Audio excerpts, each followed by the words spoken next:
سلام مشاهدين، كي دايرين؟ لاباس عليكم بخير. غنصايب معكم هاد الحرشه اللي خفه نزربن. خديت زلافه ديال السميده الخاصه بالحرشه وقل من نص زلافه ديال السميده بالحرشه، وكنضيف عليهم قل من نص كاس ديال الزيت، وكنخلطهم بسبسه بالزيت اولا. من بعد ما غادي ندير لها الزيت والبسبسه كامله، غادي ناخذ منها باش غادي نقرص الحرشه. هانتوما البنات شوفوا، غادي ناخذ من هاد السميده شويه الحرشه، ندير فواحد الزلافه هانتوما. وصافي هنا بقى غندير فيه واحد الفاني وخماره ديال الحلويات. هانتوما البنات قلت نشارك معكم هاد الحرشه خفه نزربان، كتجي زوينه في الفران.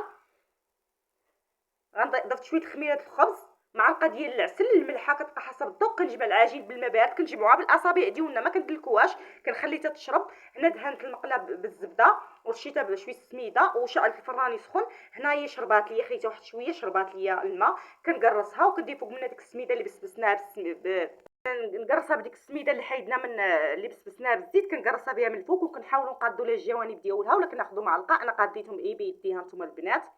كنبقى نقرص فيهم وكنطيم، يعني كنقاد المقله باش تجينا هذيك الحرشه مقاده، يعني باش ما تجيناش فرته من الجناب. صافي درت لها واحد المعلقه، دوزت عليها كما كتشوفوا. ها هي الغلاقه ديال الكاميله وكنقلبها ودرتها طابت. من بعد ما تحمرت في الفران وطابت كنقدمها لكم بالصحه والراحه. نتمنى تنال الاعجاب ديالكم بعدا.